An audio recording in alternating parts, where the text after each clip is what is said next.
Bienvenidos, queridos hermanos de Generación Desafiante, al estudio de los Salmos, al estudio de los Salmos, el libro más citado por el Evangelio. Sí, y claro que sí. A diferencia del libro más citado por el Mesías, que es Deuteronomio, recuerden que estos cantos, así es, hijo, estos cantos, estos teilime, estos cánticos, ¿sí?, nos llevan a la Torá como tal. E increíblemente, la Torá nos lleva a cantar también de sus maravillas. Y acabamos de ver el Salmo número 1 y realmente fue maravilloso ver cómo nos mostró el varón que confía en el Señor. Sin embargo, acompáñenme al Salmo número 2, porque los salmos son a nuestra intimidad con Dios lo que Deuteronomio, lo que la Torá es a nuestra instrucción. Así que, sin más, entonces, acompáñenme al Salmo número 2, le he titulado El reino del Mesías. Ese es el título del día de la fecha. Y este es un salmo de David, y este es el primer libro de los 5 libros de los salmos. ¿Se acuerdan que al igual que los 5 libros que tiene los salmos, también la Torá tiene 5 libros? Así que estaríamos en el Génesis, realmente, de estos libros. Ahora, algunos me podrían decir, hermano Lincoln, yo busco en mi Biblia y yo no veo que diga Salmo de David. ¿A alguno le pasa que en su Biblia, por ejemplo, no dice Salmo de David? Yo no estoy de acuerdo, entonces podrían asegurar algunos que esté bien poner Salmo de David. Sí, hay otros salmos, Salmo 23, algunos salmos más, que dice Salmo de David. Este no tiene autor. Sin embargo, si yo les pregunto qué es Salmos, ustedes me contestan, es el libro más citado por el Evangelio. Entonces hay una forma fabulosa de saber la identidad de este libro, de este salmo, sin necesidad de que esté escrito. Eso está, por ejemplo, en Hechos capítulo 4. Verso 25 y verso 26 dice, que por boca de David está hablando Pedro, tu siervo dijiste, ¿por qué se amotinan las gentes y los pueblos piensan cosas vanas? Se reunieron los reyes de la tierra y los príncipes se juntaron en uno contra el Señor y contra su Cristo. Listo. No podrá decirlo explícitamente el Salmo, pero el Evangelio, ¿sí?, que justamente es al que cita a este Salmo, nos muestra que su autor es David. ¿Qué les parece?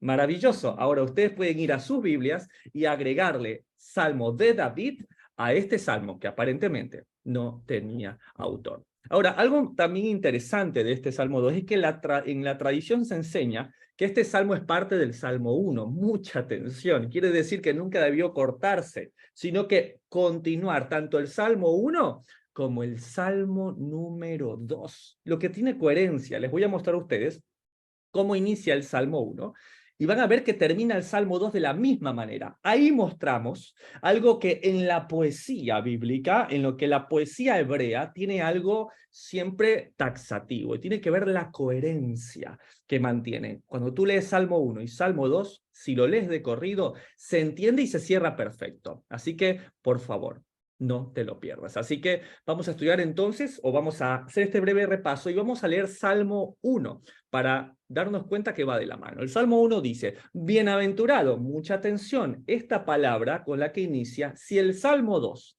es realmente parte de este Salmo 1, pues debería terminar igual.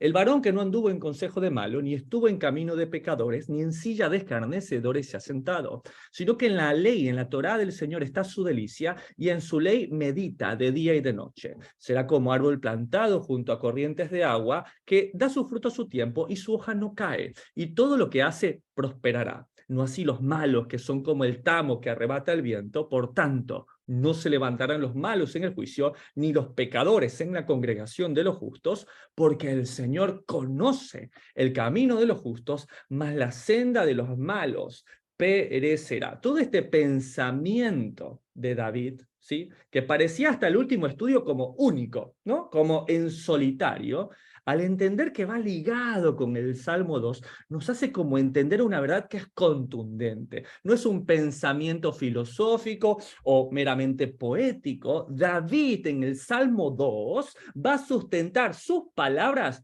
con un hecho innegable. ¿Cuál es ese hecho innegable? Pues el contexto. El contexto, tanto del Salmo 1 como el Salmo 2, es 2 de Samuel capítulo 5, que tiene que ver con todos los años donde David viene luchando por unificar las tribus de Israel. Él viene constantemente luchando por ser uno. Él viene constantemente teniendo la imagen de aquel que unificaría a las tribus de Israel, a pesar de ser perseguido por el rey Saúl. Verso 17.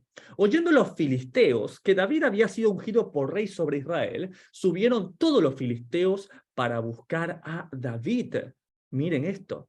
Y cuando David lo oyó, descendió a la fortaleza. Entonces, imagínate en ese momento, ellos ven que se levanta el ungido del Señor, que realmente ahora tiene un título, el rey sobre Israel, sobre las 12 tribus de Israel. En este momento, inclusive, se habla que fue la unción o la coronación o lo que nosotros conocemos como el ungimiento del rey David. Qué extraño, justo en ese momento cuando dicen que este es el rey, se levantan los filisteos. Y mira lo que dice interesantemente en el verso 18. Y vinieron los filisteos y se extendieron por el valle de Refaim. Recuerden que la palabra Refaim tiene que ver con las sombras, con la oscuridad. Y es fácilmente entendible cuando sabemos quiénes estaban del lado de los filisteos. Los gigantes, los nefilim, toda la oscuridad, todo lo que simboliza al mundo de las tinieblas. 19.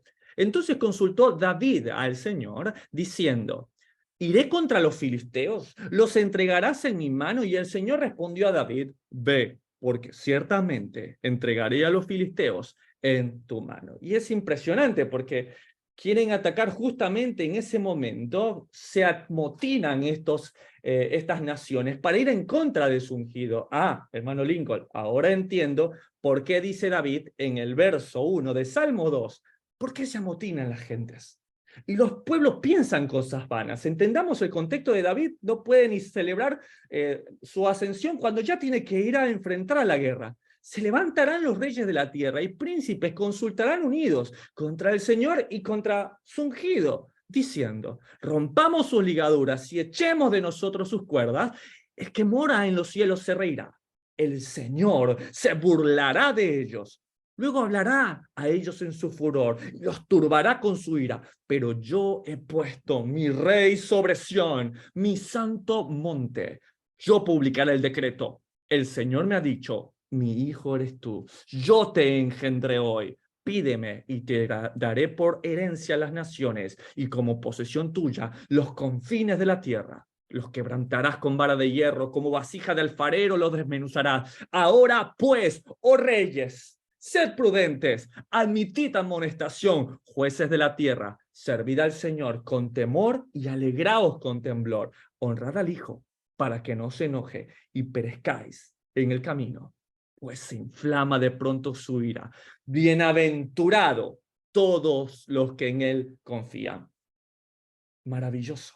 No solamente que poético, sino que el cierre es perfecto con el inicio del Salmo 1. Hermano Lincoln, cerró perfecto. Es por esto que el Salmo 1 y el Salmo 2 deberíamos leerlo así, juntos.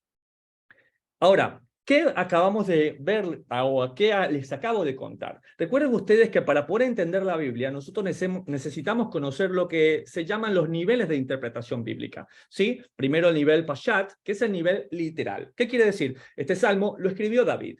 El contexto es la ascensión, el momento donde toma como tal al reino de Israel y se enfrentan a los que quieren ser sus detractores. Eso es el nivel literal.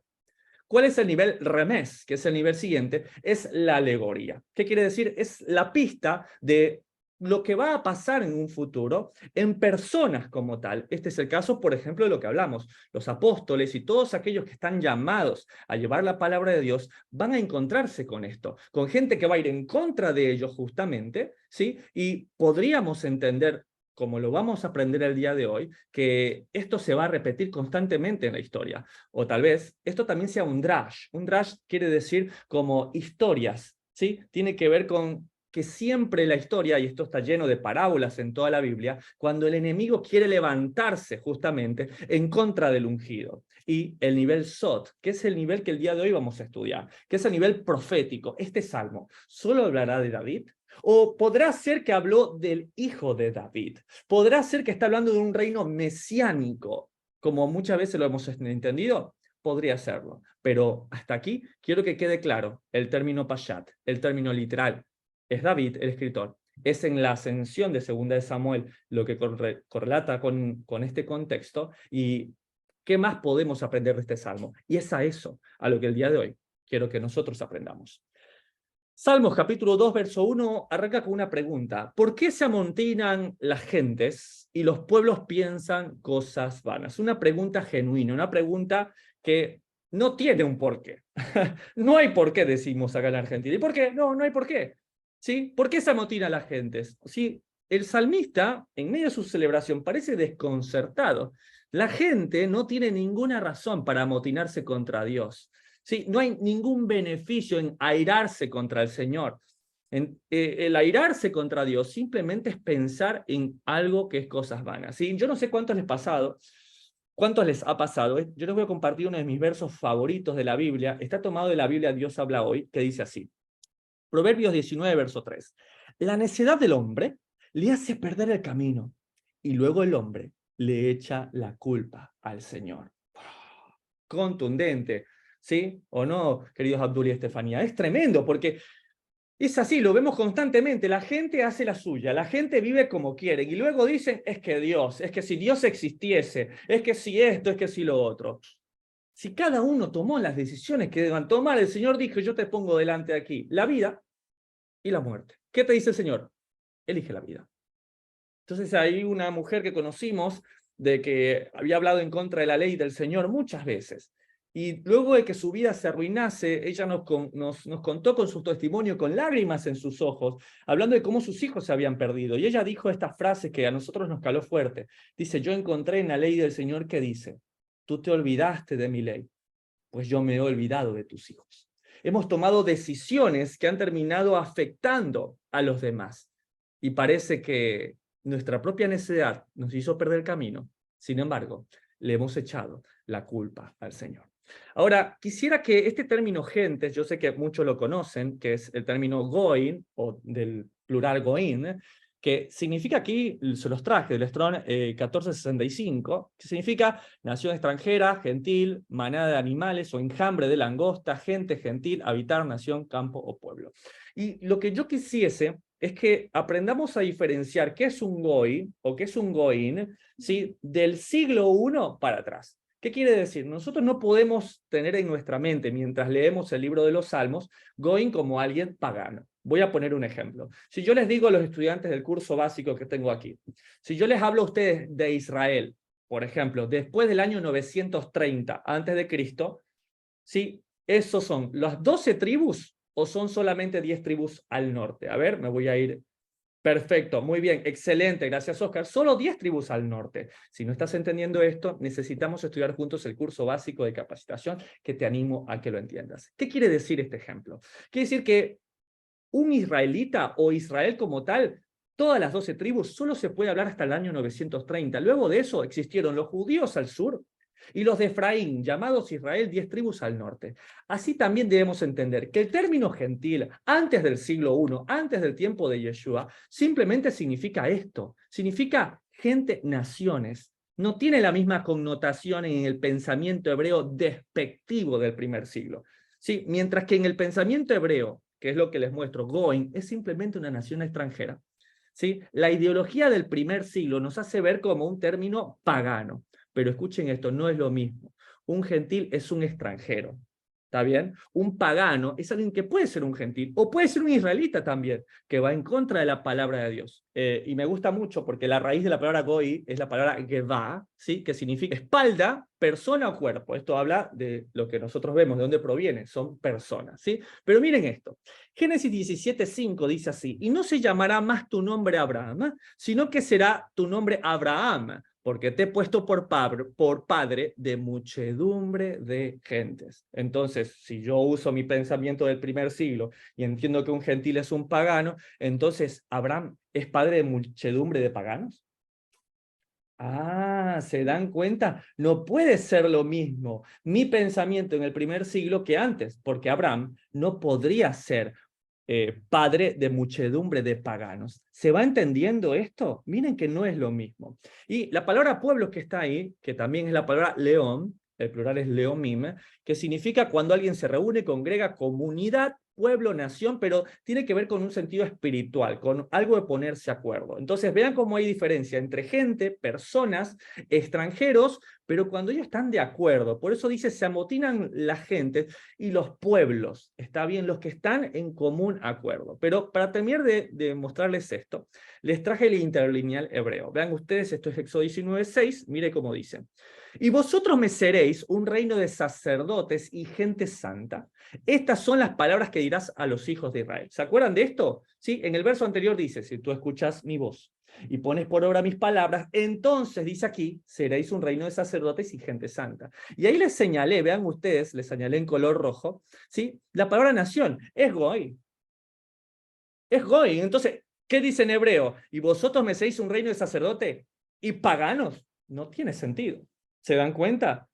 Por eso digo, no podemos tener pensamiento cuando leemos gentil, Goy, antes del primer siglo, porque aquí el Señor está hablando de algo llamado, y escuchen bien este término, porque este término, sobre todo cuando estén con la casa de Judá, es maravilloso, ¿sí? Cuando a veces nos quieren desvincular, cuando me han preguntado, pero tú de qué casa eres, o de cuál es tu linaje, y claro, yo, los que venimos de América Latina, dé gracias a Dios y sabe que su padre es su padre, porque si no, no sabe ni uno ni de dónde provino.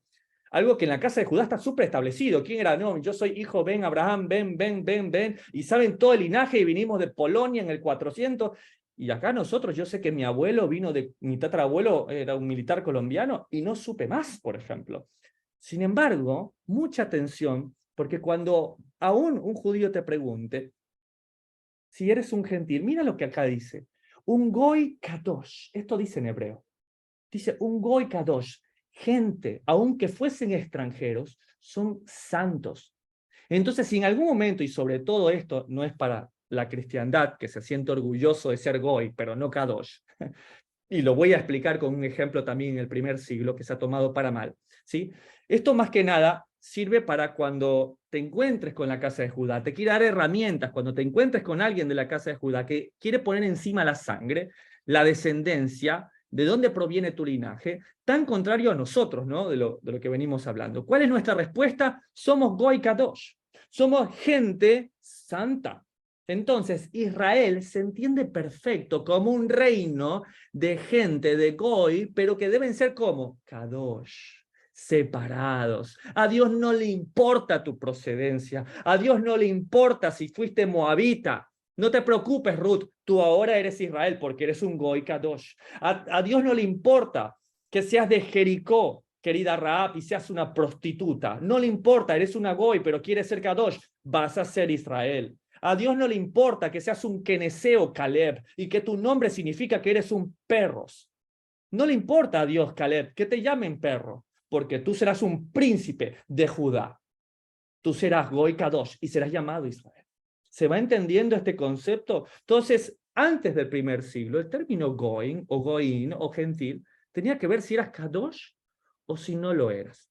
Pero obviamente debemos entender los contextos. En el sentido original ya lo aprendimos, sobre todo para contestarle a Judá. Pero sepamos que desde el siglo I el sentido de Goy es despectivo. Cuando Pablo dice en otro tiempo, por ejemplo en Efesios 2:11, por tanto, acordaos que en otro tiempo vosotros los gentiles, en cuanto a la carne, eran llamados incircuncisión por la llamada circuncisión hecho con mano de carne. Dice, en otro tiempo, ahora son pueblo de Dios. Ahora son el Israel de Dios. ¿Sí? ¿Qué quiere decir esto? Son Goy Kadosh. Traducción, eres Israel. ¿Está bien? Porque si no, mañana va a decir, el hermano Lincoln dice que yo diga que yo soy gentil. No, no. Tú eres Israel, tú eres gobernado por Dios, pero quiero que entiendas el contexto del primer siglo, ¿sí? Ahora, mira esto, Mateo 18:16, verso 17, mira lo que dice el Mesías. Mas si no te oyere, está hablando de las disputas en la congregación, toma un contigo a uno o dos, para que en boca de dos o tres testigos conste toda palabra. Si no lo oyere a ellos, dilo a la iglesia. Y si no oyere a la iglesia, tenle por gentil y publicano. Entonces el Mesías entendió perfectamente que en ese tiempo, en ese contexto, está diciendo gentil y publicano. ¿Qué es un publicano? Es alguien que exhibe sus pecados, que todos saben que peca. ¿Qué es ese? Un goy que no es kadosh. ¿Se dan cuenta? ¿Por qué no dijo gentil publicano? Gentil, pero también ¿qué es? Digan conmigo, publicano. Gentil y... o sea que yo entendía esto. Obviamente, que no está mal ser gentil. Que no está mal. ¿Cuál es la diferencia? Gentil y además publicano. No es un goy kadosh.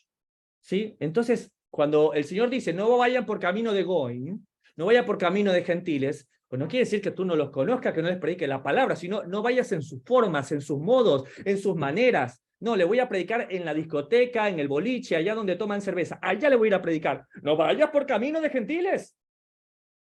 No vayas por camino de gentiles. Compárteles un estudio, háblales de la palabra de Dios. Está perfecto. Pero no vayas a sus modos, a sus maneras. ¿Alguien entendió un poco qué significa ser un gentil antes del primer siglo? Entonces, claro, imagínate entonces, la cristiandad dice, somos gentiles. Si tuviesen el conocimiento de la Torá, dirían, soy un Goy Kadosh. Soy un extranjero, pero que ahora conoció la santidad de la Torá. Pero sin embargo, sin conocerla, toman un término que es despectivo en el primer siglo. Salmos 2, el libro más citado por el Evangelio, verso 1. ¿Por qué se amotinan las gentes? Y los pueblos piensan cosas vanas. Mira esta palabra vana, es la palabra 7385, rik, que significa algo vacío, vaciedad, algo que no vale nada, en vano, algo vacío, vanidad, vano, cosa vana. Y hermano Lincoln está bastante claro, ¿no? Algo que no contiene algo. No, no. No ese es el pensamiento hebreo. Cuando en el pensamiento hebreo hablas de algo rik, hablas algo que contiene algo, pero que eso no tiene valor. Por ejemplo, la palabra de Dios dice, porque así es mi palabra, que no volverá rik, que no volverá vacía. ¿Qué significa? Que va a volver con algo. Algo va a traer. ¿Está bien? Y quiero decirles algo. ¿Quieren conocer algo rik? ¿Quieren conocer algo vacío? Quiero que por favor a la palabra vana le pongas una referencia, la que vamos a leer ahora. No hay más vano, no hay nada más vano en la Biblia, escuchen esto, que lo que vamos a leer. Apocalipsis capítulo 3 y verso 17 dice, porque tú dices, le está hablando la iglesia de la Odisea, porque tú dices, yo soy rico y me he enriquecido y de ninguna cosa tengo necesidad, no sabes que eres un desventurado, miserable, pobre, ciego y desnudo. Eres rico, pero a hoy en día ponle una O, soy rico. Así que cuando alguien te pregunte qué es algo vano, ay, hermano Lincoln, ¿cómo era? ¿Cómo era? No me acuerdo del hebreo. ¿Sí te acuerdas del hebreo? ¿Sí te acuerdas del hebreo? Alguien que se llame Rico. Quítale la O, Rick. Bienvenido al curso básico de capacitación. Te invitamos a que encuentres esto que está lleno de todas estas mnemotécnicas para que puedas aprender el hebreo. Entonces, alguien Rick se compara a alguien como en Apocalipsis que se llama Rico, que está lleno de cosas que no tienen valor, que ante los ojos de Dios es desventurado, miserable, pobre, ciego y desnudo. ¡Wow! ¿Alguien está aprendiendo sobre las cosas vanas? Salmos, capítulo 2, verso 2, dice, se levantarán los reyes de la tierra. Y mucha atención, quiero que te imagines a los reyes levantándose. Y príncipes consultarán unidos contra el Señor y contra su ungido, diciendo, quiero que te vayas haciendo la idea de este salmo, ellos de pie, armando contra el Señor y contra su ungido. Mira que la palabra ungido es la palabra Mashiach del Strong H4899, que significa ungido, usualmente persona consagrada como un rey, sacerdote o santo, Mesías, ungido, Mesías. Ahora, mira la raíz, es Mashiach, que significa frotar con la piel, ungir, consagrar, también pintar. Les pongo en la referencia, en la parte inferior derecha, esto que me gustó mucho. Ungido, en hebreo Mashiach o Mesías, proveniente del verbo Mashach, que es un acto de ungir, con Shemen ha-mishha, aceite de la unción. ¿Cuántos cantamos esa canción que dice Shemen sazón? ¿Se acuerdan? Sí, con ese óleo, con esa unción de alegría. En la Torá se ungía tanto a las personas como a cosas. El sentido era el símbolo de santidad o separación para Dios. Piedras. O sea que cuando lo primero que buscamos de quién es Mashiach, miren esto, piedras con las que ungió Jacob como señal del pacto en Génesis 28:18, y luego vuelve Dios a ese lugar y le dice, allí estuvo tu pacto.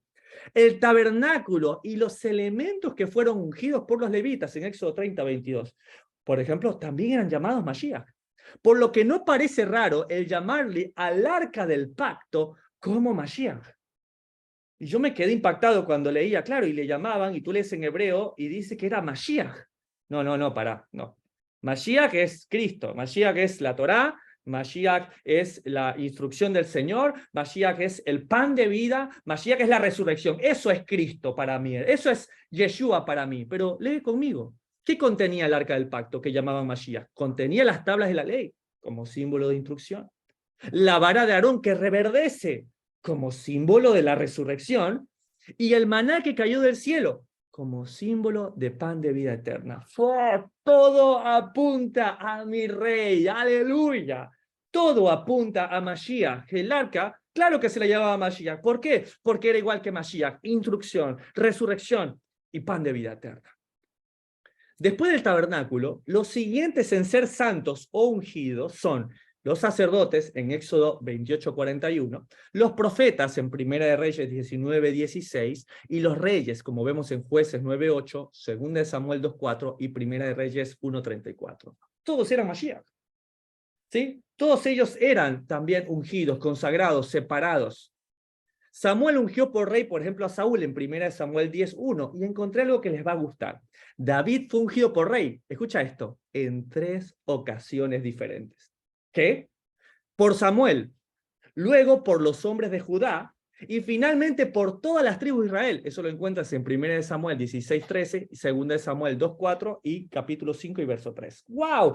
3 veces. Y luego cuando hacemos la conexión con su hijo, ¿sí? Con aquel que sabemos que no es su hijo, sabemos que entendemos que es el designado, es el elegido, es el escogido con llevar el linaje de David, miren lo que encontré. La solemnidad de ser ungido se ve primero en el hecho de que preparar el aceite santo para fines comunes constituía en pecado. Éxodo 30, 32, 33. Porque alguno podría decir, hermano Lincoln, yo he escuchado que hay gente que viene y dice, no, estamos haciendo el aceite, y yo he escuchado testimonio de gente que han sido ungidas con este aceite espeso y que lo hicieron como estaba en la Biblia y todo esto, pero mucha atención. Decía aquí que para fines comunes, el usar el mismo aceite era constituido pecado. Segundo, por la autoridad que confería a tal punto que, por ejemplo, mientras los compañeros de Jehú se burlaban del profeta tildándolo de loco, no se atrevieron a resistir la consecuencia de su acción, sino que aceptaron sin titubeos el que había sido ungido como rey. Debía, en efecto, ser rey. En 2 Reyes 9, 11, 13 vemos que una vez que era ungido, portaba un gran respeto. Tercero, por el efecto que producía en el ungido, la persona o cosa que de este modo se hacía santa y aún sacrosanta. ¡Wow! En ocasiones una persona ha sido ungida debido a que Dios la ha nombrado, aunque no se le hubiere derramado aceite sobre la cabeza. ¿Qué?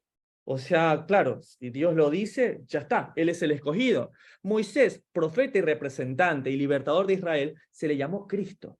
Se le llamó ungido, aunque no se le ungió literalmente con aceite. Eso lo encuentras en Hebreos 11, del 24 al 26. Otro es Ciro, rey persa. Hermano Lincoln, no digas pagano. Ey, frénate ahí. No era pagano. Un goy, sí. Un goy, sí. Era un gentil. Pero mira, un goy, di conmigo, goy kadosh. Un goy kadosh. Quien se le llamó su ungido, Mashiach, en Isaías 45:1. Aunque no fue ungido en realidad con aceite por un representante, pero el Señor lo nombró para hacer volver al pueblo a Jerusalén. Maravilloso. Yeshua no fue ungido con aceite al inicio del ministerio, sino con Ruach HaKodesh, con Espíritu de Dios en Mateo 3:16, siendo el único personaje ungido, escucha esto, para los 3 puestos: profeta, grande y poderoso en obras, sumo sacerdote según el orden de Melquisedec y rey del linaje de David. ¡Aleluya! En Nazaret reconoció esta unción cuando citó: el Señor me ha ungido, que lo dijo en Lucas 4:18, citando Isaías 61:1. Ay, hermano Lincoln, claro, y no es que tuvo una ceremonia como los reyes, los profetas, no, el Señor lo ungió con Ruach. A Yeshua se lo ungió con aceite de alegría más que a los otros reyes del linaje de David, como lo dice Salmos 45:7, y no para un reino terrestre, sino para un reino celestial. Como en el caso de Jesús, también se puede llamar ungidos a los que siguen sus pasos, ¿qué? Y son engendrados, designados y ungidos con el Espíritu de Dios. Tal como Aarón se le ungió directamente por cabeza del sacerdocio, pero escucha esto, no se derramó aceite sobre la cabeza de sus hijos. Mucha atención. Se consideraba que si estaba ungido su padre, estaban ungidos sus hijos. Wow. Así que los que tienen hijos por ahí dicen, uy, a mí me gustaría ungir a mi hijo. Hermano, úngete tú. Conságrate tú, que el Señor te unja a ti. tus hijos serán consagrados, son benditos como lo dice el Evangelio. Del mismo modo su congregación. De este modo reciben un nombramiento de Dios para ser reyes y sacerdotes, según el orden de Melquisedec, siendo llamados el pueblo escogido como Mashiach. ¿Sabías eso también? ¿Sabías que a Israel como nación también se le llamó Mashiach? También se le llamó el pueblo escogido del Señor. Es decir, pueblo designado, separado, ungido, diferente, con una misión: ser bendición. Qué tremendo esto. Ahora que tenemos claro qué es Mashiach, entendemos por qué Pedro, por qué el Evangelio puede ser la segunda vez que tiene contexto en el pasaje que leemos, por ejemplo, en Salmos capítulo 2, porque vemos cómo Pedro luego cita justamente esto, lo que acabamos de leer aquí. Salmos capítulo 2 dice así el verso 1 y 2. ¿Por qué se amotina la gente? Y los pueblos piensan cosas vanas. Se levantarán los reyes de la tierra y los príncipes consultarán unidos contra el Señor y contra su ungido diciendo. O sea, hermano Lincoln, hasta aquí es el Peshat, hasta aquí es el literal. Esto es David. Pero vean ustedes cómo Pedro toma este pasaje y lo lleva a un momento clave. En Hechos capítulo 4, ellos están sanando en el nombre del Señor, de hecho van al momento de la oración, hay un cojo que está de nacimiento, un paralítico, y un hombre que está enfermo, y le dicen, ¿me da algo, por favor? Y él le dice, mira, no tengo ni plata ni oro, díganlo conmigo, pero lo que tengo te lo doy. En el nombre de Yeshua HaMashiach, sé sano. Y vean ustedes lo que pasa en el verso 14. Entonces, viendo el denuedo de Pedro y de Juan, sabiendo que eran hombres sin letras y del vulgo, se maravillaban y le reconocían que habían estado con Jesús. Y viendo al hombre que había sido sanado, que estaba en pie con ellos, no podían decir nada en contra. Están hablando de los principales. Entonces le ordenaron que salieran del concilio y conferenciaban entre sí diciendo, ¿qué haremos con estos hombres? ¿Qué? La misma pregunta de Salmo 2. Tienes a Pedro, tienes a la iglesia que es Mashiach, ¿y qué dicen los malvados? Debemos amotinarnos la gente y los pueblos contra el ungido. ¿Se dan cuenta? La misma pregunta de Salmos capítulo 2 que se hacen los malvados es la misma pregunta que se hace el concilio contra los escogidos del Señor. Porque de cierto señal manifiesta ha sido hecha por ellos, notoria a todos los que moran en Jerusalén, y no los podremos negar. Y sin embargo, para que no se divulgue más entre el pueblo, amenacémosle, para que no se hable de aquí en adelante a hombre alguno en este nombre. ¿Por qué se amotinan, muchachos? ¿Por qué se amotinan contra el Señor y contra su ungido, contra sus escogidos? Mashiach también es el pueblo, también es Pedro, también son los apóstoles, porque ya entendimos cuál es el concepto. En el momento que Ruach HaKodesh, en el momento que el Espíritu de Dios los ungió también. ¿Por qué? Porque ungió a la cabeza, que es Cristo, aleluya, pues también santificó a la iglesia. ¡Wow! ¿Se dan cuenta? El adversario constantemente decía, pero estas familias no son santas, estas familias son pecadores. Tú eres un Dios justo, ¿verdad? Si tú eres un Dios justo, pues entonces condénalos. Pero una vez que Cristo muere y resucita, Él siendo santificado, entonces también sus hijos. Es maravilloso. Mira lo que sigue pasando. Verso 18. Y llamándolos, le intimaron que en ninguna manera hablasen ni enseñasen en el nombre de Jesús. Mas Pedro y Juan respondiéndoles, diciéndoles, juzgad si es justo delante de Dios obedecer a vosotros antes que a Dios. Porque no podemos dejar de decir lo que hemos visto y oído. Aleluya. Esa debería ser una frase maravillosa. Si alguien quiere empezar un ministerio y le quiere poner Hechos 4:20, lo felicito. ¿Sí? Porque no podemos dejar de decir, de cantar, de alabar lo que hemos visto y lo que hemos oído. Dice en el verso 23, y puestos en libertad, vinieron a los suyos y contaron todo lo que los principales sacerdotes y los ancianos les habían dicho. Y ellos, habiéndolo oído, alzaron unánimes la voz a Dios y dijeron, soberano Señor, tú eres el Dios que hiciste el cielo y la tierra y el mar y todos los que en ellos hay. Que por boca de David, tu siervo, dijiste, ¿por qué se amotinan las gentes y los pueblos piensan cosas vanas? Se reunieron los reyes de la tierra y los príncipes se juntaron en uno contra el Señor y contra su Cristo. ¡Pum! ¿Y se dan cuenta? ¿Se dan cuenta? Es tremendo porque se dicen principales sacerdotes, entre comillas, pero el Salmo ya le dicen que ellos son, ¿qué cosa? Son extranjeros. Y de hecho, ¿saben que se cumple el que ellos eran extranjeros? Porque ustedes recuerden que los que están ahí, la casa de los saduceos, la casa de los principales, no eran judíos realmente, eran idumeos, ¿sí? Eran conversos, era Esaú convertido a la fuerza después de la época de los macabeos. Entonces, esta es la sinagoga de Satanás, por ejemplo, de la que habla justamente el libro de Apocalipsis. Esto es tremendo, miren cómo llevan. Y por favor, quiero que noten esto. Por favor, anótalo, porque cuando terminemos el estudio, tú vas a sacar una conclusión tuya, que espero que puedas llegar a ella y te voy a acompañar para hacerla juntos. Pero aquí termina. No hay más referencia al Salmo 2, ¿sí? Y quiero que, por favor, anotes esto, porque esta es la única referencia al Salmo 2 en este momento, ¿sí? ¿Por qué? Porque vamos a leer más adelante una referencia que parece más contundente y no vamos a entender por qué Pablo no la usa si es más contundente que esta, pero hoy vamos a encontrar la respuesta a esa pregunta. Verso 27, porque verdaderamente se unieron en esta ciudad contra tu santo Hijo Jesús, a quien ungiste Herodes y Poncio Pilato con los gentiles y el pueblo de Israel, para hacer cuanto tu mano y tu consejo habían antes determinado que sucediera. Mucha atención, porque la palabra hijo que tiene de Jesús tiene una H mayúscula. No es un calificativo. Escuchen bien, es un título. Es un título. Esta palabra hijo no es el padre hijo que ustedes y yo conocemos. Es un título. ¿Sí? Es un título que se los voy a explicar que tiene que ver con el heredero, con alguien que es escogido. Es un título que es similar, es decir, con su Mashiach, que es Jesús. Verso 29, y ahora, Señor, mira sus amenazas, mira a esta gente que se amotina, y concede a tus siervos que con todo denuedo hablen tu palabra, mientras extienden tu mano para que se hagan sanidades y señales, prodigios mediante el nombre de tu santo Hijo Jesús. Nuevamente, vean ustedes cómo está la H mayúscula y hoy lo vamos a entender, ¿sí? Entonces, queda claro que en 3 oportunidades diferentes hemos visto que en este salmo se ha proclamado, de forma literal con la vida de ¿quién? De David, el nivel Peshat, el designado por Dios.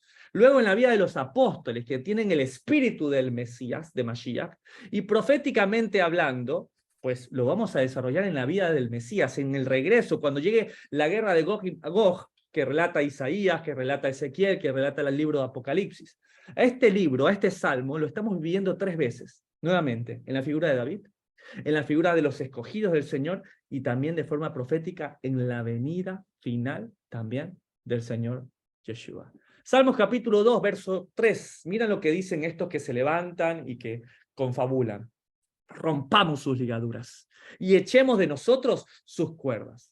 ¿Sí? Es interesante porque la palabra ligaduras es la palabra hebrea motzerá, que significa castigo, cabestro, bozal, restringir, atadura, coyunda, ligadura o prisión. Pero mira de dónde proviene. Viene la palabra yazar, que significa castigar con palabras, instrucción, amonestación, instruir, lavar, poner.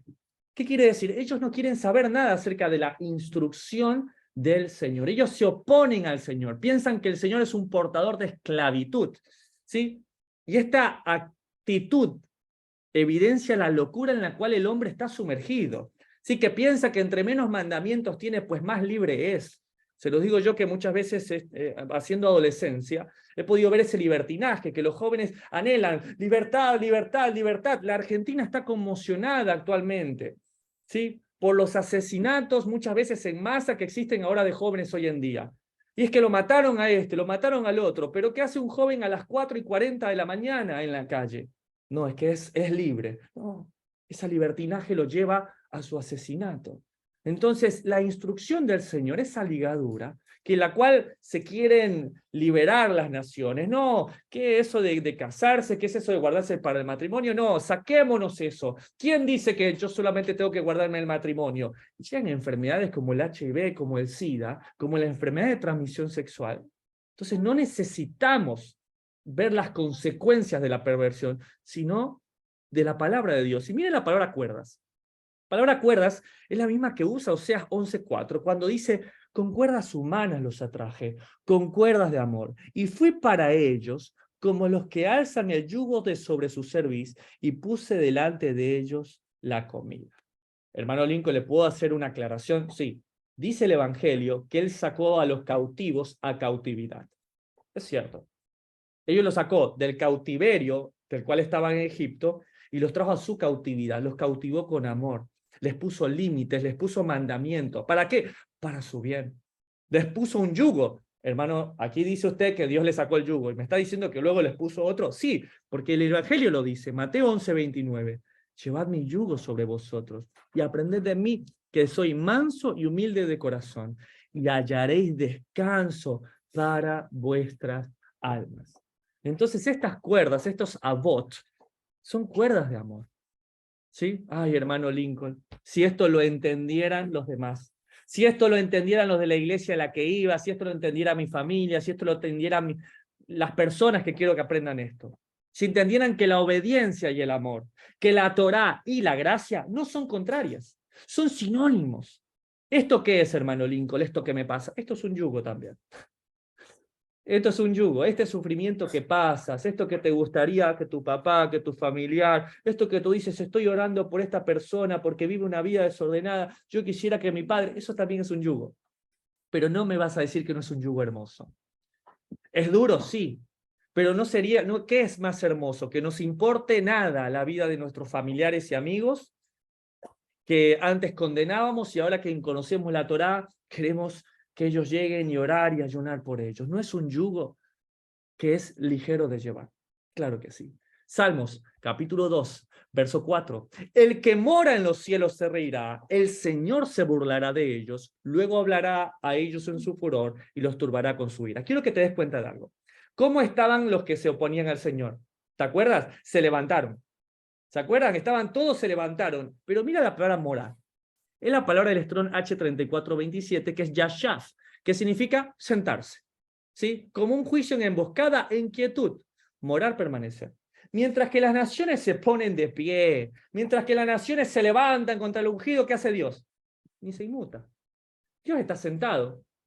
¿Se dan cuenta? El que mora está sentado en los cielos y claro, se ríe de ellos.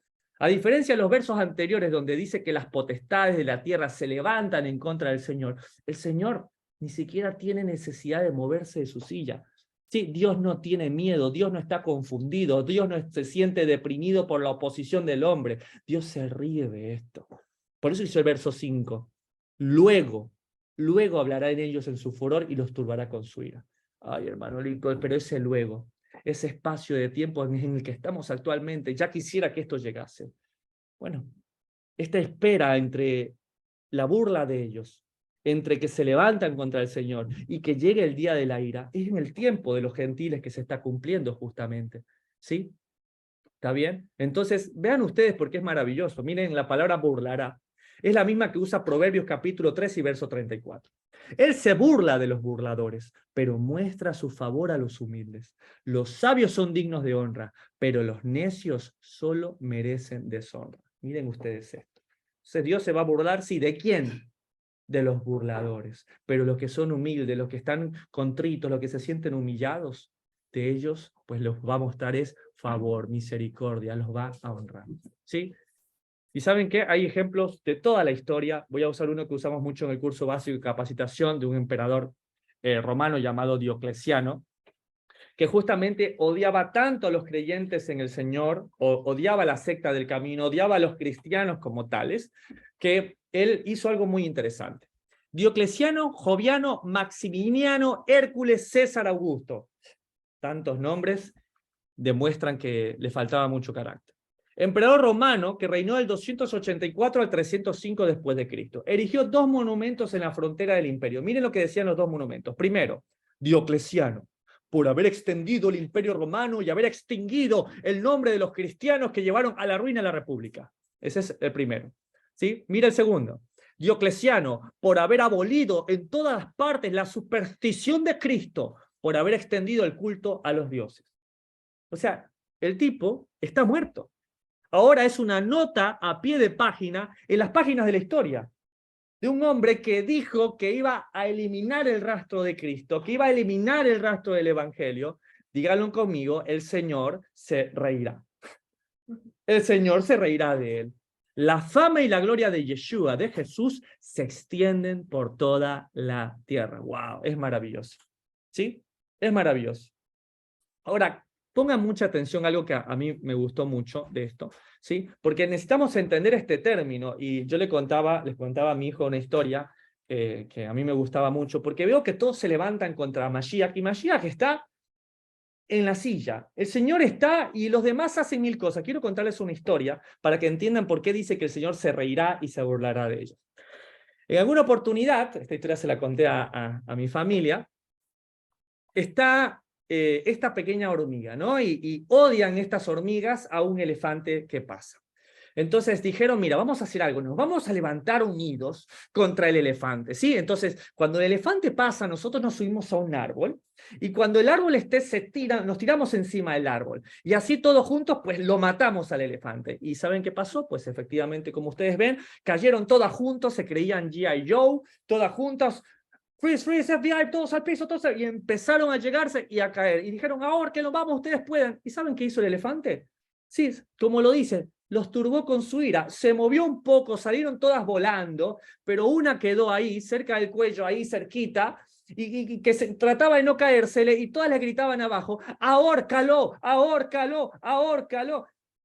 Y así como esto es una locura lo que les estoy contando, y nos da risa a nosotros que unas hormigas quiera ahorcar a un elefante, pues así mismo es esto, todo esto no tiene sentido, no tiene razón de que se levanten contra el Señor y contra su ungido. No tiene ningún sentido esto. El Señor, al igual como nos hemos reído nosotros, se burlará de ellos. Salmos, el libro más citado por el Evangelio, capítulo 2, el reinado del Mesías, verso 6. Pero yo he puesto mi rey sobre Sión, mi santo monte. Yo publicaré el decreto. El Señor me ha dicho, mi hijo eres tú, y yo te engendré hoy. Mira, mientras las naciones hablan y hacen cosas, el Señor dice, yo he puesto mi rey sobre Sión. Ahora quiero compartirles algo que a mí me gustó mucho. ¿Sabían ustedes que en hebreo no dice en ninguna parte, yo he puesto mi rey? Me llamó mucha la atención cuando veía el interlineado, que la palabra puesto allí, ¿sí?, no tiene que ver con incluir o colocar, sino es la palabra nesej, que es la palabra del Estrón 52-58, que es libación, fundición, libación, obra de fundición, ofrenda. Ustedes se acuerdan que cuando se colocan las ofrendas del templo se hace libación, ¿sí? ¿Se acuerdan? Se coloca a veces agua, a veces vino sobre la ofrenda. ¿Está bien? O sea que se derrama esto sobre el altar. Y me llamó mucho la atención, porque la raíz de esta palabra es nasak, que significa derramar libación o vaciar el metal, por la analogía, donde se colocaba en el altar. Yo pensaba, si bien ya entendimos el término Pashat que hablaba de David, ¿esto de quién habla? O sea, ¿qué rey fue colocado en un altar, ¿sí?, y fue totalmente derramado como una libación para Dios? Solamente fue Mashiach, solamente fue Cristo, solamente fue Yeshua, ¿sí? Entonces, cuando entendemos esto, es simplemente maravilloso, porque esto no le pasó a David, ¿sí? Le pasó a Dios, porque recuerden ustedes que Dios, como lo dice el Evangelio, Cristo, Yeshua, es Dios manifestado en carne, Dios bendito sobre todas las cosas. ¿Sí? Es interesante. Ahora, miren cómo dice después, yo publicaré el decreto. Yo ya lo había explicado en algún momento, lo vamos a repasar brevemente. Este decreto es un hok. ¿Se acuerdan que teníamos hok, teníamos mishpat y teníamos edot o edad? El hok es una promesa que proviene de Dios, ya lo estudiamos en la semana pasada. Es un decreto que depende del Señor, ¿está bien? Es algo que dice, esta es mi promesa. Sí, los mishpat dependen de nosotros, son mandamientos que requieren que nosotros tengamos una acción. Y los edad, o las edot, sí, tienen que ver con los testimonios, cuando yo sobre mi casa he puesto un testimonio, un mandamiento, ¿ok? Yo publicaré este hok, esta promesa. El Señor me ha dicho, no dependió de mí, mi hijo eres tú, yo te engendré hoy. Ahora, a mí me llamó mucho la atención, y aquí van a encontrar algo interesante. Aquí la palabra mi hijo es la palabra ben, que proviene del Estrón 11:29, que es hijo, pero mira lo que dice aquí. Como constructor del nombre de la familia, en el sentido más amplio aún de la relación, tiene que ver con un nieto, tiene que ver con un súbdito, escuchen esto.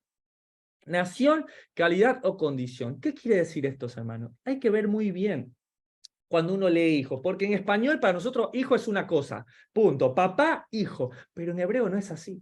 Miren la raíz de esta palabra, 11:29, baná, significa como alguien que construye, por ejemplo, un albañil, poner cimientos, alguien que es un edificador, edificio, fabricar, tener hijo también puede significar, alguien que labra, levanta, un maestro, obra, poner, prosperar, edificar, reparar, restablecer, restaurar.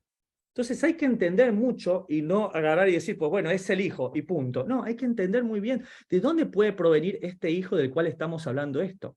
Este hijo es aquel que es, quiero decirlo bien, designado. ¿Sí? La palabra hijo tiene que entenderse como alguien que porta el nombre, alguien que porta el oficio. Por eso muchas veces veíamos a hombres como Josías, por ejemplo, que dijo, David es mi padre. Pero dices, ¿cómo? ¿Cómo yo soy hijo de David? No eres hijo de David, tú eres como su tataranieto. No, pero inmediatamente yo siento que soy el más apto, el designado, el escogido para seguir como lo hizo mi padre David. ¿Sí? Y esto tiene consonancia, porque miren ustedes que esto yo encontré que la palabra engendré, que está allí, es la palabra yalat, que significa tener hijos, pero mira cómo es tener hijos. Engendrar, pero como un médico que tiene hijos. Pero doctor, no, un doctor no tiene hijos, un doctor ayuda, como una partera, muestra al niño, muestra el linaje, pero es muy interesante, porque aquí se traduce como yalat, y luego lo traducen como engendrar, cuando la palabra que debería decir es leolit, que quiere decir parir como tal, pero bueno, hermano Lincoln, es algo obvio que un hombre no puede parir, o sea, eso también se entiende, ¿sí? Pero quiero que vayamos entendiendo este concepto, porque si no nos queda la idea, entonces, que bueno, que como habla la mitología, entonces vino Dios y embarazó a una mujer y todo este concepto, entonces como que Cristo está mezclado con la sangre de Miriam. Entonces cuando debemos entender lo que hemos estado estudiando ampliamente ya en el estudio de la deidad del Mesías, donde lo que fue Miriam fue como un vientre de alquiler. Sí, Jesús, Yeshua, tenía una simiente perfecta, ya estaba la simiente, era como una semilla, lo único que necesitaba era tierra y agua.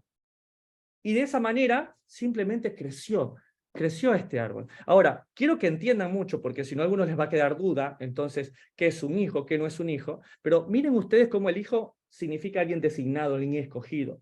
Entonces debemos entender que Cristo es el Ben, no porque sea el hijo, sino quiere decir que es el escogido. De hecho, la palabra dice que él y el Padre, él uno son, él son la misma persona. Miren ustedes Deuteronomio 25:2, les voy a poner este contexto para que no quede dudas. Dice así el mandamiento. Si el delincuente mereciera ser azotado, entonces el juez le hará echar en tierra y le hará azotar en su presencia, según su delito será el número de los azotes. Pero miren cómo dice en hebreo, dice, ve hayaim ben naka. O sea, ahí donde les marqué justamente, ¿sí? Esa palabra es ben. ¿Se dan cuenta? Es la palabra ben. Y ahí, al lado, es la palabra naka. Ahí dice, si él fuese un hijo de los golpes. ¿Y qué? ¿Existe un hijo de los golpes? No existe un hijo de los golpes. Está designado ¿a qué? A ser golpeado. ¿Por qué? Porque transgredió la Torah. ¿Se dan cuenta? Entonces yo no puedo usar la palabra ben directamente, o decir, es el hijo. ¿Por qué? Porque aquí, por ejemplo, es un designado. Tendríamos que entenderlo mejor así. La palabra hijo tiene que ver con alguien que fue designado. Acá en este juicio, él es designado ¿a qué? A ser un hijo de los golpes, a ser maltratado. ¿Por qué? Porque transgredió la Torah. ¿Está bien? No quiere decir que él sea el hijo del juez o de alguno de los participantes que vaya a estar ahí. Significa que fue designado con respecto a esto. ¿Está bien? Ahora, esto es muy interesante. Vean, vamos a verlo, como dice en el verso 7. Yo publicaré el decreto. El Señor me ha dicho, mi escogido eres tú. Se entendería perfecto mejor así. Yo te designé hoy. Yo te designé hoy. Y de hecho, miren ustedes, veamos Hebreos 1:5, que dice, porque a cuál de los ángeles dijo Dios jamás, mi hijo eres tú, yo te he engendrado hoy, y otra vez yo seré al Padre, y él me será a mi hijo. ¿Sí? Vean ustedes como dice aquí, ¿a cuál de los malaj, de los seres creados, le dijo mi hijo eres tú? Mi designado debe entenderse, mi escogido. ¿Por qué? Porque si no, yo me voy a quedar que, por ejemplo, Hebreos está mintiendo. ¿Saben por qué se los digo? Porque cuando constantemente estoy revisando muchas veces comentarios, judíos rabínicos, para entender un poco de los contextos, veo que usan muchos de ellos estos pasajes para decir, por ejemplo, el Evangelio miente. Mira cómo Hebreos 1:5 dice esto, pero mira lo que dice Job 1:6. Un día vinieron a presentarse delante del Señor los hijos de Dios, entre los cuales vino también Satanás. Entonces no, entonces Hebreos está mal. ¿Por qué sí? Hebreos dice y cita el Salmo, ¿por qué en Job sí aparece esto? ¿Sí? Aquí vemos la diferencia entre un ser creado y uno que no es creado. Yeshua no fue creado. Es como lo dice el Evangelio, Él es Dios sobre todas las cosas. De hecho, al final, luego de que toda la obra es hecha, miren lo que dice Apocalipsis 11:15. El séptimo ángel tocó la trompeta y hubo grandes voces en el cielo que decían, los reinos del mundo han venido a ser de nuestro Señor y de su Cristo, y Él reinará por los siglos de los siglos. ¿Por qué no reinan dos? ¿Por qué no reinan dos? Si dicen que están los dos. ¿Por qué? Porque en Juan 10:30 lo dijo, el Padre y yo, uno somos. Él dijo, mira, no somos dos, ni somos tres, como enseña la religión, ni somos cuatro. ¿Sí? Pero muchas veces estamos como los discípulos, viendo a Yeshua por un lado y al Señor Dios Creador por otro lado. Y es por eso que Juan 14:9, mira lo que dice, Jesús les dijo, tanto tiempo hace que estoy con vosotros y no me has conocido, Felipe. El que me ha visto a mí, ha visto al Padre. ¿Cómo pues dices tú, muéstranos al Padre? Entonces, Yeshua y él uno son. ¿Está bien? Yeshua es Dios manifestado en carne. ¿Sí? Entonces tenemos que tener súper claro esto. Pero es que no solo nosotros, los discípulos también tenían este lío, sino hasta los más eruditos que hablan hebreo, los que tenían judaísmo más cercano que el nuestro, tenían el pensamiento de que el Mesías era carnal, tenían que el Mesías no era divino. Tanto fue así que el mismo Mesías derriba la doctrina de Jesús hombre como algo diferente del Padre en Mateo capítulo 22, versos 41 y 46, y espero que con esto se acabe la problemática. Y estando junto a los fariseos, Jesús les preguntó diciendo, ¿qué pensáis del Cristo? ¿De quién es hijo? Le dijeron, obviamente, de David. Y él les dijo, pues ¿cómo David en el Espíritu le llama Señor? Diciendo, dijo el Señor a mi Señor, siéntate a mi derecha hasta que ponga a tus enemigos por estrado de tus pies.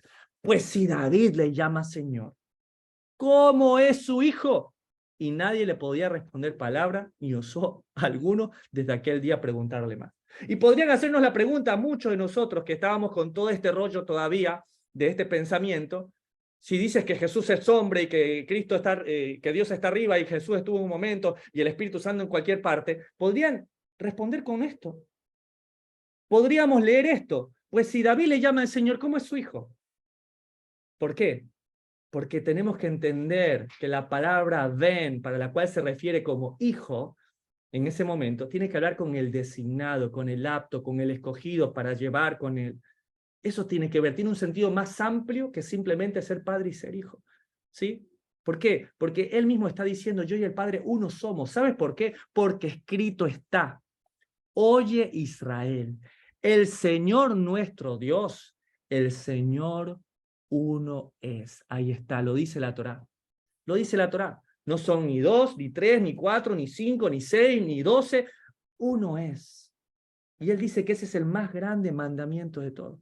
Si quieres aprender más sobre la deidad del Mesías, seguir despojándote de todo lo que el catolicismo y el protestantismo nos ha ido implantando por siglos, te invito a que hagas el curso básico de capacitación y hagas con nosotros el estudio de Deuteronomio 6:4, donde explicamos acerca de la deidad del Mesías, en un estudio súper más ampliado, donde puedo mostrarte las pruebas como médico, de hecho, de que el Mesías era divino. Salmos capítulo 2 y verso 8 dice, pídeme y te daré por herencia las naciones, y como posesión tuya los confines de la tierra. Los quebrantarás con vara de hierro, como vasija de alfarero los desmenuzarás. Ahora pues, oh reyes, sed prudentes, admitid amonestación, jueces de la tierra. Y bueno, yo creo que ya quedó claro que aquí cuando dice te daré por herencia las naciones, la palabra tiene que ver con Goy, y ya hablamos que esto tenía que ver con Goy Kadosh, porque si no van a decir, entonces Cristo viene por los paganos. ¿Por qué? Porque justamente este es el pensamiento de la cristiandad, que te dice, no, porque yo soy gentil y Cristo viene por mí. Viene por un Goy Kadosh. Viene por los santos, viene como dice en Apocalipsis 14:12, los que guardan los mandamientos de Dios y no han negado el nombre del Mesías. ¿Sí? Y a mí me gusta el verso 9, no sé si lo ves, pero yo lo veo como un proverbio, como la poesía hebrea, porque dice, los quebrantarás con vara de hierro, como vasija de alfarero lo desmenuzarás. Esto es casi un proverbio. Compara las naciones con vasija de barro, con algo que se quiebra con facilidad, frente a una vara de hierro. ¿Sí? Esto muestra lo insensato de las naciones que quieren ir en contra del Señor. Y luego, en el verso 10, miren lo que pasa, luego del Hok, ¿se acuerdan? Luego de la promesa que el Señor hace, ¿sí? Miren lo que dice, lo que hace David. ¿Sí? ¿A qué nos llama David? Porque muchos de nosotros podríamos decir, ya quiero que llegue el juicio. Y si llega el juicio y el Señor me da la potestad a mí, pues Señor, ráelos, mátalos, elimínalos, tanta maldad, corróelos de la tierra. Pero mira a David, mira el corazón de David, porque esto muestra que tenía un corazón conforme al del Señor. Mira el verso 10, cuando él dice, ahora pues, oh reyes, sed prudentes, admitid amonestación. Yo no lo podía creer, créanme que ahí vi cómo es el corazón de un dulce pastor. Claro, porque estos que se levantan contra Dios y contra su ungido, honestamente, estoy mirando todas las cámaras. ¿Cuántos les parece que si se encuentran a los que se levantan contra Dios y contra su ungido, queremos como los hijos de Boanerges, que le caiga rayos del cielo, fuego del cielo y los consuma a todos? Gracias, Marcela. Yo también pienso exactamente lo mismo. Pero mira cómo David era diferente. En vez de decirle, ¿sabes qué? Ahora mismo, consumidos todos, él dice, sed prudente, admitid amonestación. Y mira cómo ser prudente. Te voy a poner la flecha. Caballeros, varones de las casas, ¿saben qué es ser prudente? Admitid amonestación. Mujeres, si tienen que corregir a su esposo, que sea con amor, ¿no? Obviamente, eso también. Mujeres, quieren ser prudentes, admitan la amonestación de sus esposos en amor. ¿Alguna vez alguien de esta sala dijo alguna vez, yo quiero ser prudente? ¿Alguien dijo alguna vez, yo quiero ser prudente, ser un hombre o una mujer prudente? Admitid amonestación. ¿Y se acuerdan que les dije que esto era un proverbio? Literal. Proverbios 9, del verso 7 al 8 dice, el que corrige al escarnecedor se acarrea afrenta. El que reprende al impío, al pecador, se atrae mancha. No reprendas al escarnecedor para que no te aborrezca. Corrige al sabio y te amará. Alguien que está aquí no quiere ser amonestado por su esposa, por un amigo que realmente lo hace en la palabra, no es un sabio. Hermano Lincoln, yo quiero ser prudente y ser sabio. Y me está diciendo que las dos cosas me llevan a aprender a aceptar la amonestación de mi esposa o de mi esposo, en este caso, de mis padres, de las personas que están. Sí. Corrige al sabio y te amará. Dice el verso siguiente, corrige al sabio y será más sabio. Yo bendigo en esta sala no solamente a mi esposa, a la cual me corrige mientras me ama, sino también al grupo de varones con los que soy parte. Porque más de una ocasión me han corregido con amor. Y digo, gracias. Gracias por... Puedo admitir la amonestación. Y a pesar de que fuera contrario, que tenemos la idea de que, oh, si soy sabio es porque nadie me puede corregir, es contrario en un pensamiento hebreo. Si aceptas la amonestación de Dios, si aceptas la amonestación de tu ayuda idónea que es tu esposa, serás aún más sabio. Nosotros debemos hacer lo mismo, caballeros, lo mismo, mujeres, lo mismo, jóvenes. ¿Quieren ser prudentes? Acepten amonestación. ¿Quieren ser sabios? Sean corregidos y serán más sabios. Vamos terminando. Verso 11, servid al Señor con temor y alegraos con temblor. Y muchos dicen, no, hermano Lincoln. Por eso yo ya no me gusta la Torá, no me gusta el Tanakh, ni el Antiguo Testamento, como decía Marción del Ponto. No me gusta, porque no puede ser que uno tenga que servir al Señor con temor. Eso no puede ser, porque el perfecto amor echa fuera el temor. No puede ser. Y no, ¿sabes que sí? Solamente se ama a alguien cuando le temes. Solamente se ama a alguien cuando le temes, ¿sabías tú? Aquellos que están casados, ¿sí? No estoy hablando del terror, de que, uy, ahora viene mi mujer y me pega con el Tramontina. No, hablo del temor, porque amo a mi esposa. Y jamás quisiera hacer algo que causara su dolor inmediato, ¿sí? No quisiera que algo que yo provocase realmente le lastimase. Si no, míralo con ustedes, por ejemplo, cuando un hombre es descubierto en adulterio. Hasta que no es descubierto en adulterio, ahí sí llora, ahí sí pide perdón, ahí en el temor de perderla dice que la ama y que nunca más. ¿Por qué? ¿Por qué no fue antes, en el temor del Señor? Entonces tenemos que temer, así como no queremos que nuestra esposa la lastimemos por algo que hagamos nosotros y eso es un temor, de igual manera con Dios, aún más con el Señor, que tenemos a su Espíritu Santo constantemente. No quiero hacer algo que te contriste, Señor. Ay, hermano Lincoln, solo es un arbolito de Navidad, pero eso contrista al Señor. Yo tengo temor del Señor, pero no viene del castigo inmediato como te enseña la religión. Es el temor de lastimar a alguien que amo, de ser el causante, como dice la palabra, de contristar su Espíritu Santo. Ese es el temor que debe venir en nosotros. Y de hecho, lo citó el Evangelio. Salmos, capítulo 2, hace una referencia increíble a Filipenses, capítulo 2. Todos no sabemos este pasaje, todos, ¿sí? Que Tened en vosotros el carácter que tuvo también Cristo, no se aferró a ser Dios como algo al que tenía que sujetarse, sino que se despojó de ello, se hizo obediente hasta muerte y muerte de cruz, y todo eso, no sabemos todo ese pasaje. Pero ¿sabías tú con qué sigue ese pasaje? Por tanto, amados míos, como siempre habéis obedecido, no como en mi presencia solamente, sino mucho más ahora en mi ausencia, ocupaos en vuestra salvación con temor y temblor.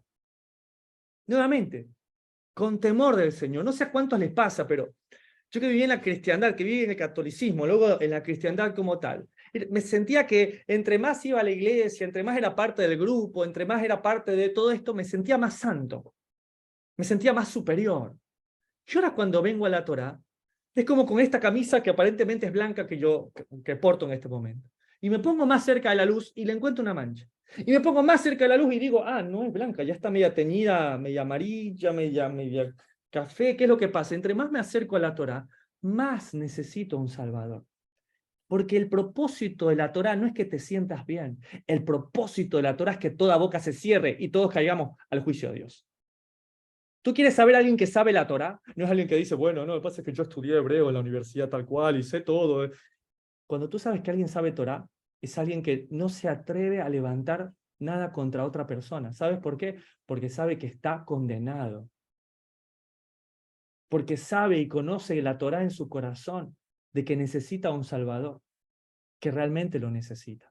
Salmos, capítulo 2, el reino del Mesías. Terminamos, verso 12. Honrad al Hijo, para que no se enoje y perezcáis en el camino, pues se inflama de pronto su ira. Bienaventurado todo lo que en él confían. Y quiero que pongan mucha atención, por favor, a este pasaje. Quiero prepararlos para que si en algún momento se encuentran en esta prerrogativa. Así que les pido que ya para cerrar me pongan mucha atención. La palabra honrad aquí, ¿sí?, es la palabra nashak, que proviene de Strong H5401, pero miren realmente lo que significa. Significa la idea de adherirse, besar, ¿sí?, como modo de apego. Entonces quiero que entiendan algo. Realmente aquí lo que dice es besen, ¿sí? Besen, obedezcan, manténganlo en su boca al Hijo, que ya vamos a ir hasta allí. ¿Está bien? Entonces, bien está escrito en la Torá que la instrucción, ¿cómo son? Como besos a nuestra boca. ¿Se acuerdan? Dice, tu palabra es como miel a mi palabra, son como besos a mi boca. Entonces, ahí entendemos que el estar con la Torá continuamente es como que nuestra boca está llena de sus besos. Eso se entiende perfecto. Ahora, algo que quiero aclararles es que miren que la raíz de hashak significa agarrarse, unirse, amar, deleitarse. ¿Se acuerdan que yo les expliqué que esto provenía también de masticar? ¿Sí? Continuamente, en tu boca es lo mismo. Alguien que tiene beso, lo tiene pegado en la boca, es como el que mastica la palabra, la tiene en su boca constantemente. Pero miren la palabra hijo, ¿sí? Es la palabra, escuchen esto, prestado. ¿Por qué es prestado? Porque esta es una palabra aramea. Hermano Lincoln, el que hace esta palabra aramea acá. Y lo hacen como título, heredero aparentemente al trono hijo. Y miren cómo está con H mayúscula. Mi pregunta es para ustedes, ¿en el hebreo existen las H mayúsculas? No existen las H mayúsculas. Quiero decirles, ¿sí?, que esto, para mi entendimiento, es un agregado. Porque cuando busco la palabra en las referencias de la palabra var, ¿sí?, en hebreo, lo que me aparece es esto. Var, del 1305, que significa puro. ¿Sí? Algo limpio. Y de hecho, cuando empecé a correlacionar en Olive Tree a todas las palabras con var, lo único que me aparece es septo. El precepto del Señor es puro, que alumbra a los ojos. Quiere decir que lo que deberíamos traducir aquí, realmente, ¿sí?, es var como algo puro. Quiere decir que aquí debería decir, apégate a lo puro, mantén tu boca con algo puro. Me inclino mucho más a esto, porque es de lo que también viene hablando. ¿Se acuerdan? El Salmo 1 venía de meditar, de masticar la palabra constantemente, ¿sí? Y creo que el argumento contundente de esto lo da el Evangelio, que no usa esta frase para referirse al Mesías, lo que sonaría más convincente que el verso 1 y verso 2. O sea, si Pedro realmente esto estuviera escrito así, Pedro, ¿por qué no dijo, en vez de decir al Salmo y a hacer referencia de Jesús, ¿por qué no dijo honrad al Hijo para que no se enoje y listo? Sí es más contundente, ¿sí? Pero bueno, quería dar esta explicación porque alguien se va a encontrar con esto, alguien va a decir, pero acá alguna traducción dice diferente. ¿Por qué dice diferente, hermano Lincoln? Y bueno, porque justamente hay estas dos prerrogativas constantemente entre los comentaristas. me parece que el Evangelio fue contundente al usar el primer verso y el segundo, que bien podría haberlo usado Pedro, que es más contundente todavía, pero yo me inclino más a que dice es, apégate a lo que es puro. ¿Para qué? Para que no se enoje y perezcáis en el camino. ¿Por qué? Porque ya lo ha dicho la palabra. Dice, mantén tus dichos para no pecar contra mí, para que no perezcas, para que no llegue la ira del Señor. Sin embargo, esa es una conclusión a la cual creo que el Espíritu Santo en cada uno de nosotros nos va a llevar a una total seguridad. ¿Sí? Y para terminar, bienaventurados todos, y esta fue la primera palabra con la que empezamos el Salmo 1. La palabra Esher, que viene del Strong también, Ashar 833, que significa ser recto, estable, correcto, ¿sí? Ir hacia adelante, ser honesto, prosperar, andar, bienaventurado, decir, enderezar, gobernador, gobernar, guiar, ir, llamar, restituir. ¿Quieres ser bienaventurado, contento, dichoso, feliz? Sí, tiene que ver con ser recto, ¿sí? Tiene que ver con ser honesto, ¿sí? Tiene que ver con llevar una vida conforme a la palabra del Señor. Y te lo puse ahí todos. Me encantó eso. No dice, no el rey, no los sacerdotes, no los profetas, todos. Bienaventurados todos los que confían en él. Incluso lo dice a sus enemigos, y esto me voló la cabeza. Se lo dice a los reyes que se han levantado también. Aún ustedes, naciones, todos los que confían en él. Pero hermano Lincoln, los que confían en él, estos reyes van a salir corriendo cuando llegue el Mashiach. Sí, pero mira la palabra confían, es la palabra chazá del Strong H2620, que significa huir por protección, abrigar, acoger, afligir, amparar.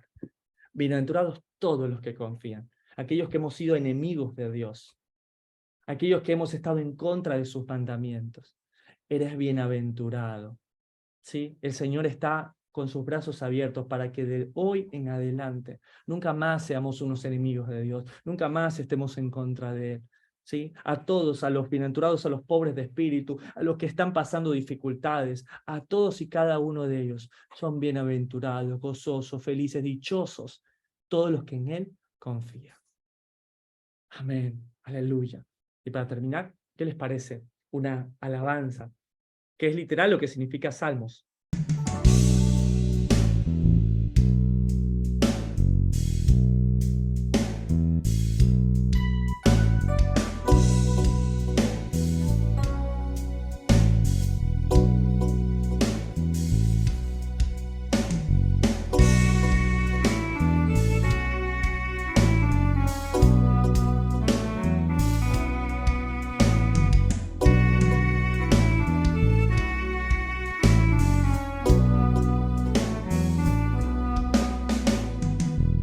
Que se enojan las naciones, pierden el tiempo en inútiles planes, y los reyes se preparan para pelear.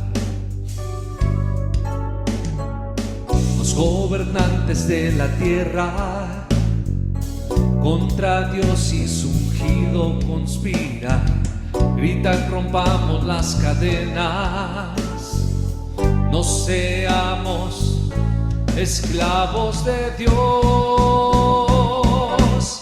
Pero Señor, establecerás tu reino sobre Sión, tu ungido lo pondrás. No importa lo que pase, no hay nada que lo impida, tu palabra cumplirás. Gozosos estarán los que en ti confían. Reino eterno del Mesías llegará con grande potencia, acabando por completo con aquello que la gloria no le dio. Y el Señor se sentará en su trono por la eternidad, su pueblo gozoso estará. Gran celebración, grande esplendor, el Señor llegó exaltado es, soberano Dios, gloria sea a Él.